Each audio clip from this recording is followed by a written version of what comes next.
Welcome to the Trees and Lines podcast, where we discuss fresh perspectives on utility vegetation management with your hosts, Phil and Tej. Don't forget to follow along on LinkedIn for the latest news. Now, let's dive into this week's episode. Well, welcome, Cody. Appreciate your joining us on Trees and Lines. For our audience, why don't you tell us a little bit about yourself and your work there in Indianapolis? Thanks, Phil. Happy to be here. My name's Cody Flint. I work with AES Indiana in the line clearing department. I've been with AES Indiana for almost 9 years now. Previous to that, I worked for a private residential tree care company doing residential commercial tree work on that side of the industry. And then about 9 years ago, I had the opportunity to transfer over to the utility side. And I've been here doing line clearance work ever since. Very cool. Okay. Is this the old Indianapolis Power and Light? Mm-hmm. Yep. It's the old IPL. Are you in charge of like all the vegetation management program in transmission and distribution? Yep, we take care of. I take care of everything: transmission, distribution, capital projects, reliability jobs, the whole 9 yards. We take care of it, everything in our department. Can you give us a sense of? So in the department, I have 3 contract coordinators that take care of different aspects. I got one for transmission, one for distribution, and one that handles large-scale capital projects. Underneath that, we've got third party that helps with the normal tickets and things like that. And then we've got our tree trimming contractors. The footprint of AES Indiana is largely just in Marion County. We do have a couple little tails that we call them that run down a couple of the major interstate corridors. But for distribution purposes, we're largely just Marion County with about 520,000 customers packed into that service territory. And then on the transmission side, we've got roughly 800 miles of transmission line that they're responsible for as well. What in terms of just dollar size, like an annual budget? What does that look like? Currently, it's about $25 million. $25 million. Okay. And that takes care of everything transmission and distribution. So Cody, kind of coming back to the program, can you kind of like talk a little bit about how you guys approach your vegetation management like strategy philosophically? Like, is it a time-based strategy? Is it a condition-based strategy? Like, where are you guys in terms of the evolution of your program? So currently, we are on a time since last trim program. Okay. We experimented with running an AI tool, and we found there were some issues with that that we'll probably get into later. But we've made several changes too, and that's one of the things that I think has caused a couple issues. Is we went from a map section style trimming where we had the entire system laid out in half mile grids, and we changed from that to a circuit based trimming to help not improve reliability numbers, but make reliability numbers more accurate. You Okay. get that thing where, hey, circuit whatever is having a problem, and then we'd have to go and dig a little deeper and be like, well, which map section are you having that problem in? So we made that change, and then we also changed at the same time to doing more of a conductor to sky style trimming. We noticed we do a lot of outage investigations with tree-related outages because everybody always wants to know why. Why did the tree cause the outage? What was the reason behind it? And so we started doing outage investigations on outages that were more than 300 customers or 300 minutes interrupted that were listed as inside our trim zone. And then we look at, kind of those oddities too, those big ones where you have like 1,000 customers, but it only takes 1 minute. What happened there? Or one customer that takes 5,000 minutes. What happened? So we started doing those outage investigations, and we found that, not terribly surprising, but a lot of our outages were due to branch failures. So we started doing more overhang removal, and so that was something else we've done too. Is the trimming spec has gone to more getting that overhang removed off our system because we had never done that in the past. So there's a lot of places where we have had a line for the last 80 years, and nobody's ever trimmed the limbs above it. So we're going through and getting that work done too. It's expensive and slow and time consuming, but the outcome is very desirable. It does show a significant increase in the KD, SADI, and safety numbers that people are looking at. Oh, interesting. So is your, where would you like, can you quantify for us like where your reliability metrics are currently, like, and how much improvement have you guys seen over like, your time there overseeing the program? So when I started in 2016, we were doing the map section trimming, and it was done on a kind of a 10-foot box that we were trimming to.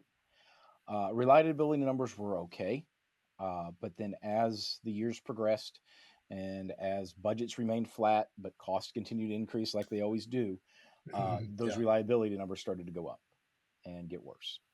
And so that was one of the things that spurred us to, hey, let's make sure everything we're doing is accurate, because you're Yeah. saying this is, this circuit's having these reliability problems, but it's a 20-mile circuit that comprises 7 different map sections that were trimmed over the last 5 years.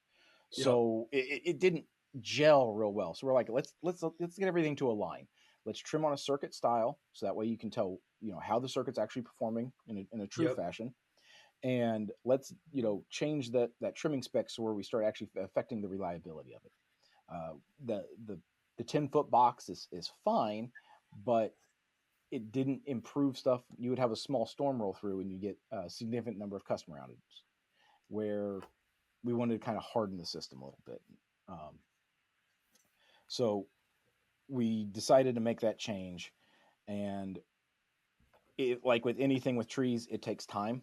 So we started doing that change in 2022, and we've looked back on some of those circuits that we've done that on, because what we did was we took a sample.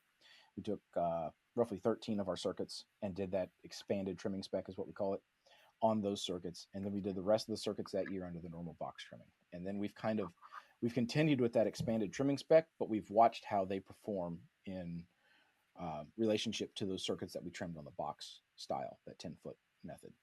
And we've seen significant improvement in the KPIs. I don't want to give you a number right now because I'm not entirely sure on what that percentage improvement is, but it has been significant.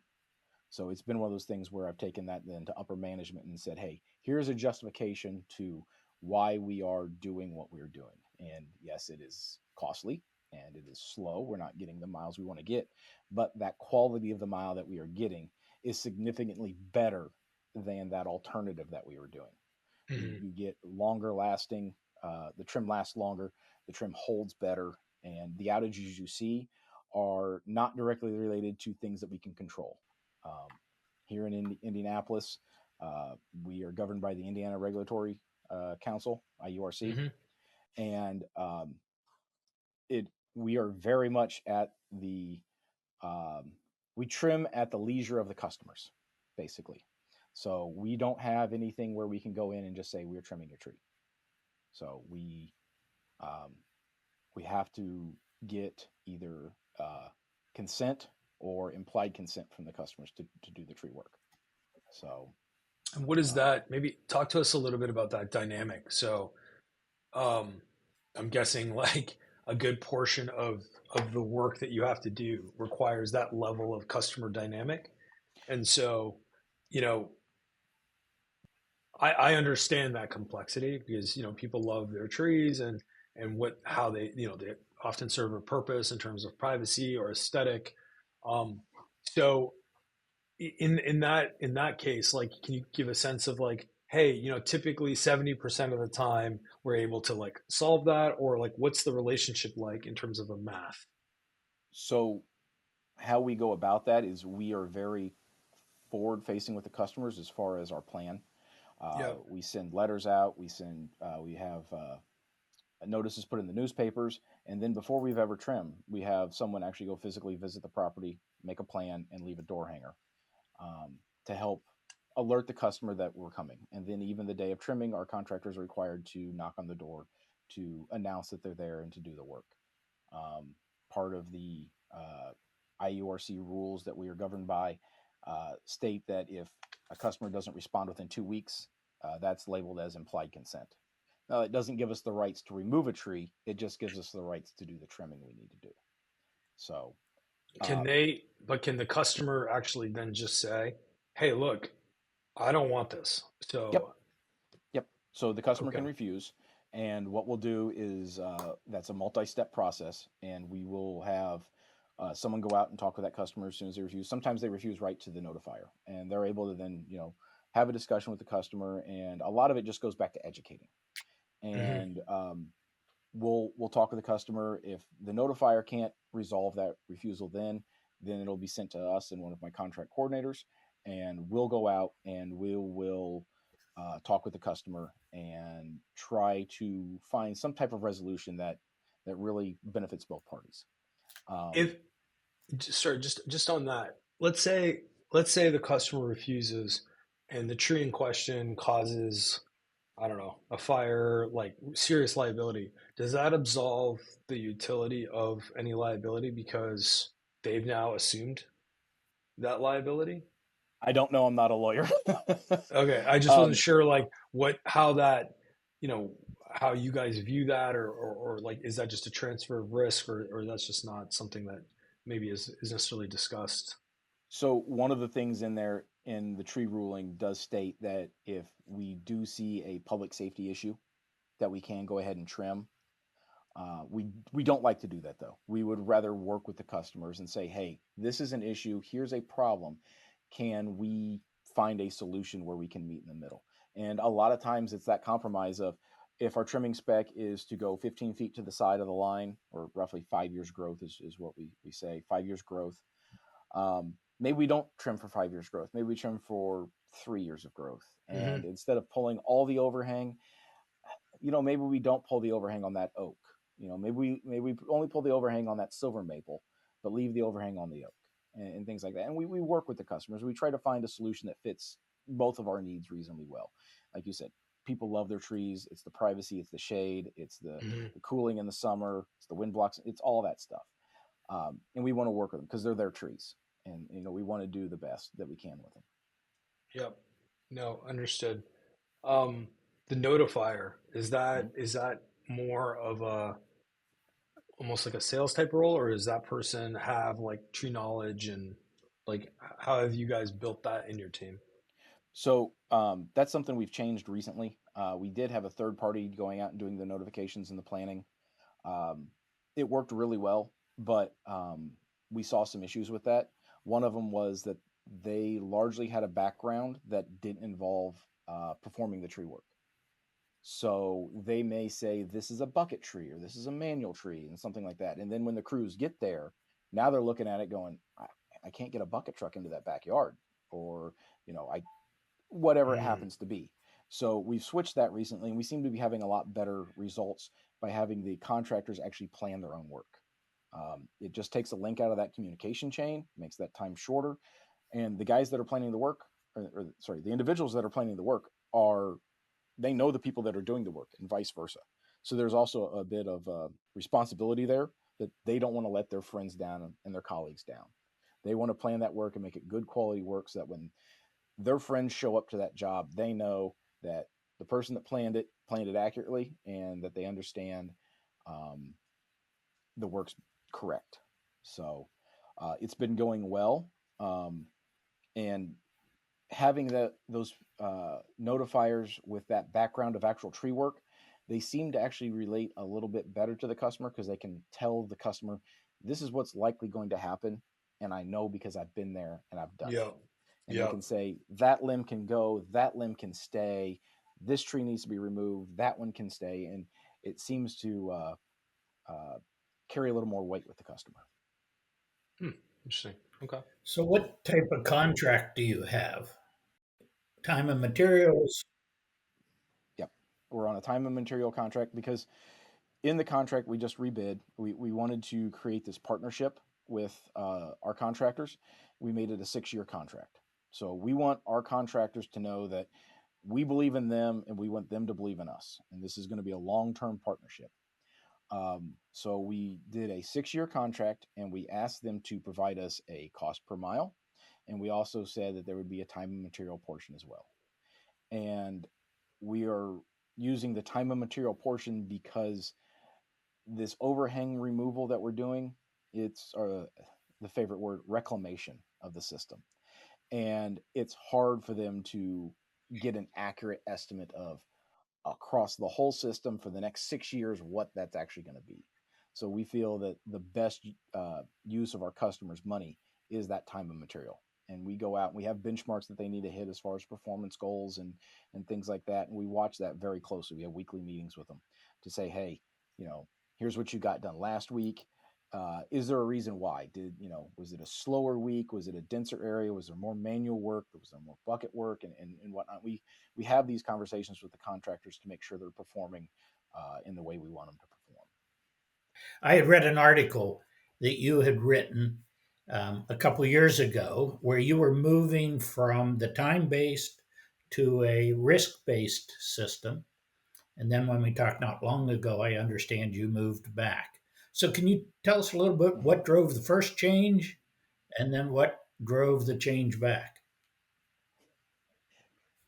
Um, so we were approached by a consultant about having an AI program, and AI is a big buzzword now. And they said that this AI tool will be able to drive down your KPIs, improve your reliability for the same existing budget that you have, but it will better allocate those funds in the areas that you need them. So you won't be trimming miles that don't need to be trimmed. You'll be focusing in on the areas that actually affect your reliability. Um, we went through that process. We got up the product. Some of our data scientists here looked at the product and said, we can do better. And so we actually brought the product in house. Our data science people created an AI tool for us to use. We used it for 18 months, 2 years, somewhere around in there. And we decided to move away from it because what we saw was it didn't really improve our reliability that much. But what it did was drive up our costs because there were no easy miles anymore. You know, especially if we're working on a unit price, like a price per mile or something like that, or a circuit price. Those contractors are looking for, let's find that balance between the difficult miles and the easy miles so that everything kind of comes and blends together to a nice price. We weren't seeing that anymore because there were no easy miles. They were always constantly driven to the most heavily vegetated circuits, even if they weren't having problems. But the risk of those circuits becoming a problem was what drove that tool. And so it kept sending you to the most difficult circuits and just one after another after another. So we never really saw that. We just saw our cost per mile just steadily increasing because they never had anything to help balance that out with. Couldn't that have been offset, Cody? And I'm just asking the question. So like maybe up to that point, using a unit based approach was effective with the tool, but given that now your portfolio of risk has shifted, changing to like a time and materials, would that have possibly allowed the tool to maintain its level of impact? We were using a time and material Oh, you were. at Okay. that time, yeah, because Got it. we felt that was not fair to the contractors Got it. to put them on a unit that they didn't really understand because they hadn't looked at any of this ahead of time. Because the AI tool, that was one of the other things we tried to balance was how often do you refer to the AI tool? It Yes. updated every week, but because of the time between deciding to work a circuit, notification, and actual trimming, that could be Yep. a month. So we decided that weekly, monthly was too short. We thought about yearly and thought that was too long because there are some circuits that may end up being fine last year, but Mhm. now due to the growing season, maybe that's their fifth or sixth growing season. Now they're starting to have reliability problems. So what we did was we did a quarterly review. So a month and a half before the next quarter, we would take a look at the AI tool, take a snapshot of the top 25 circuits, and we would go through and say, all right, these are already in the plan, so we can toss those out. And now let's go to the next one in the list and just start adding those to the plan to be worked. So the contractors never had much of a lead to look at because it was constantly changing. And it was kind of one of those things where we would look at a circuit, trim it, and then you would watch, and it would drop down to the bottom of the AI tool list because you've just trimmed it. But you could watch as the quarters went by, and it would slowly start to climb the uh, the list. And sometimes it was climbing the list just due to time since last trim, because that was one of the big things. But sometimes it would actually climb the list due to reliability. And, we've gone through and trimmed, and the reliability got better, but it was still worse than some of those other circuits that you weren't trimming because they didn't have the tree density on it. And so their risk was lower still. So it was a unique experiment that we did. Yeah. You might be the most empathetic leader of a utility program I've ever met in terms of your relationship with your contractors. The level of thoughtfulness that I've heard in this conversation is it's off the charts. I'll, I, um, I I didn't come from the utility background. Maybe that's it. Right. I started with tree work. I understand what these guys do. I understand how hard it is, and No, it's a good thing. I It's feel very for good. them. So, Yeah, like right it's now, great. Yeah. it's 82 out with thunderstorms approaching, and I know that they're out there working hard. So, No, that's great. Um, yeah, Good. no, it's a compliment for sure. Go ahead, Phil. Yeah. So, Cody, you said you do a lot of cause investigation. You look at the trees mhm. that caused the outage or the infrastructure that failed. Any lessons learned you can share?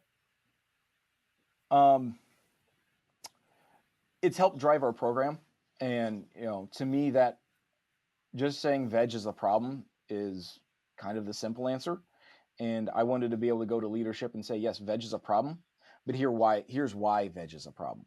You know, we are doing a redo on our OMS system and the cause codes that are put in there. And management has listened to one of my asks, and that was to change the cause codes for trees to say just 4 types. It's either branch failure, trunk failure, root failure, or grow in. And my kind of pitch on that was we should prevent all grow in failures. That if we're on cycle, that we should be able to prevent all of those. Now you're going to get that random vine or that random tree that has sucker growth that gets up into the wires, but largely those should be preventable. The branch failures with the 15-foot and the overhang removal that we're doing on the multi-phase lines, we should reduce those dramatically. So if we can get that and know how many are out there, we should be able to say those numbers will drop. Whether they drop by 50% or 70%, we don't know yet, but we should be able to control those more.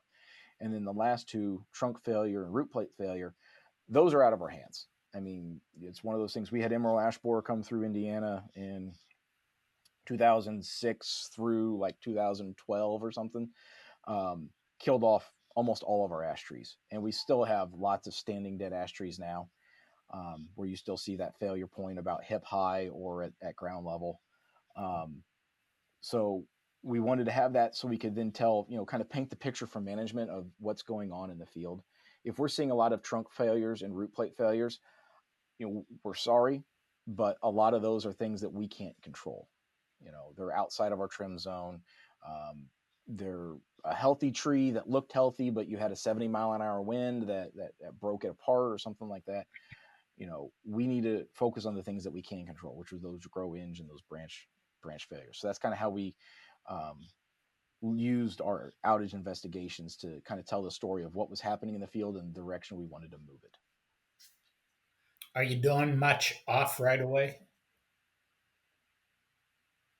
Some we are lucky enough to have 3 different endangered species of bats that reside here in Indiana. So our off right of way tree program is fairly small because we just don't have a big window to go after those off right of way trees. Now, if there's one that poses an imminent threat to the line, of course we take care of it. But a lot of times you get into those trees where you run it through a track and you're looking at a moderate to high risk, and it's bat season, and you're like, I think we can hold off till November, December, and take care of it. Sometimes they bite you and they fall over the next time the wind blows. Sometimes they stay there for 5 years. So it's kind of a difficult situation to be in because none of us have a crystal ball. Um, Cody, you mentioned that you're able to basically do your capital work, your O&M work, basically all within about $25 million, right? And I'm sure that there are things on your wish list that you want to do. If let's say I had the ability to double your budget and now it's $50 million, like what else do you do with that additional capital? So the capital work doesn't come out of our budget. Our budget's just strictly O&M.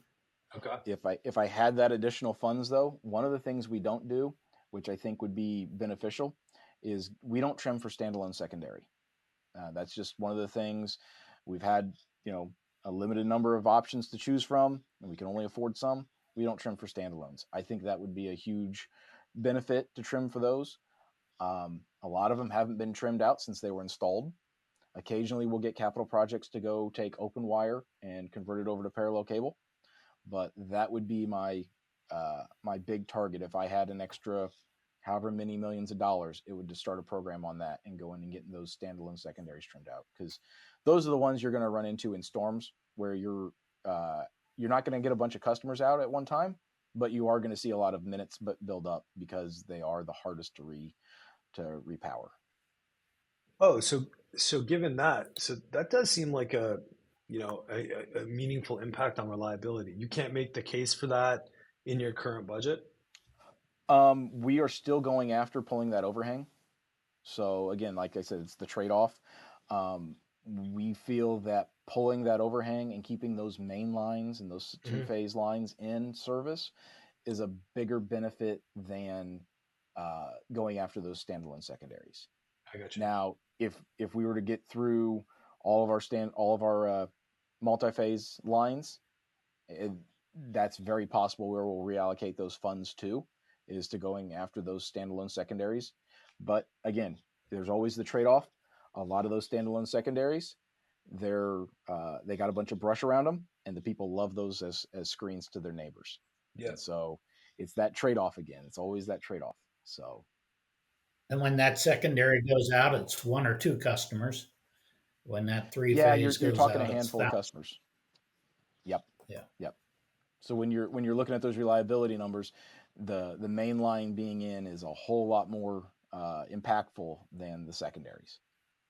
Cody, where does the Veg Group fit within your corporate structure? So, what group do you report up into, and how does that sort of, can you just kind of paint a picture Yep. of the decision making tree? So we have our president that's over Indiana and Ohio, and then we have a president both of India. We have a president for Ohio and a president for Indiana, and then we have a COO, and I report to him through the director of vegetation and contractors. I believe that's his title, director of vegetation and contractors.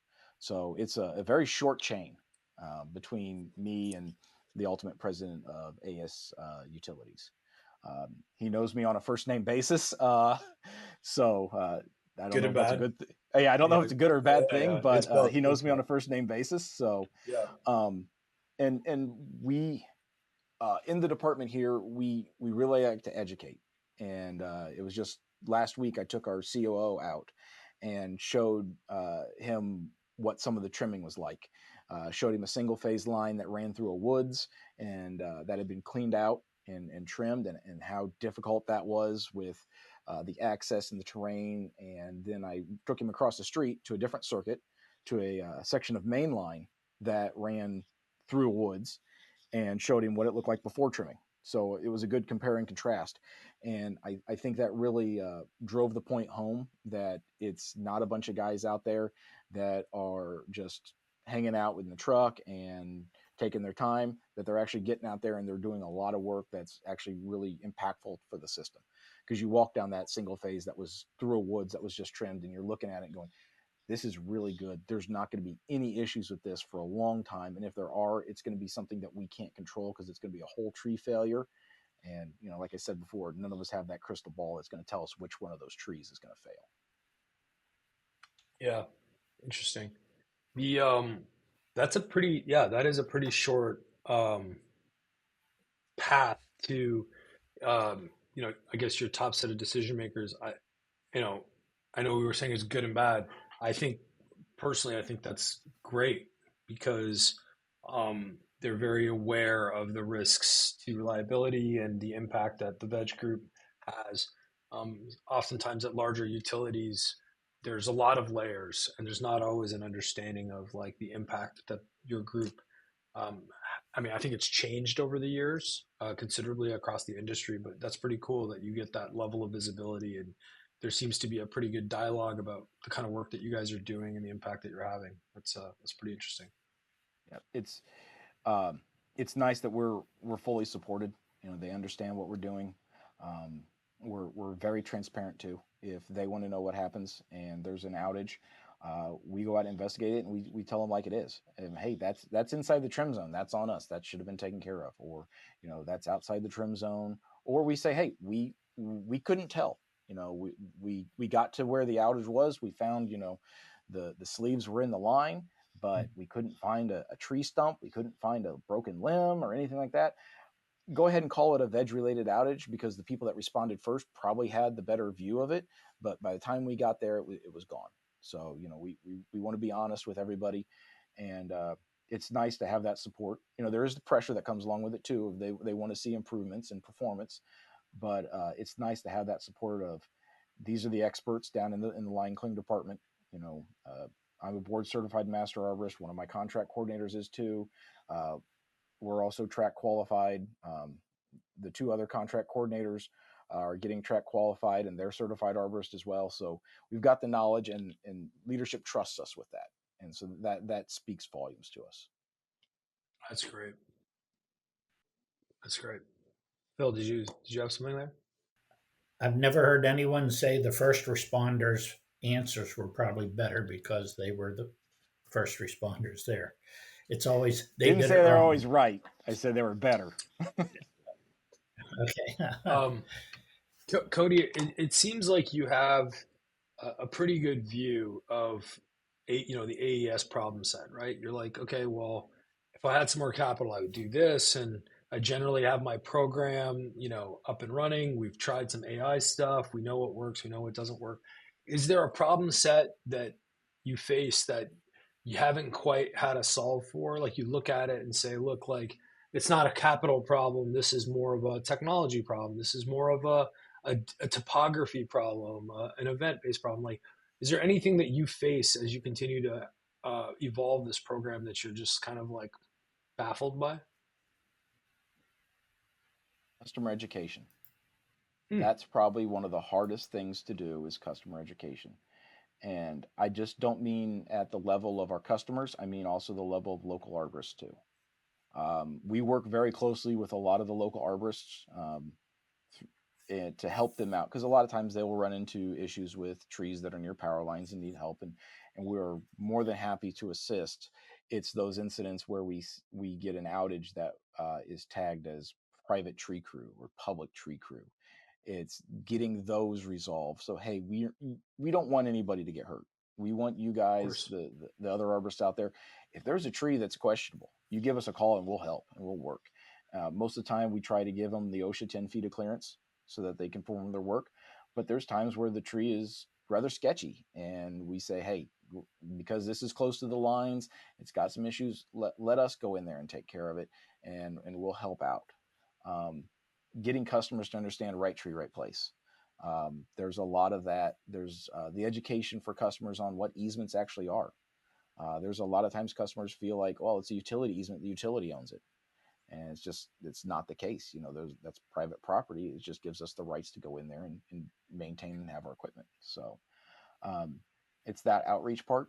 We got a good comms team, but there's a lot of people who are like all of us, very busy in our lives. They've got stuff going on, taking kids to soccer practice and whatnot.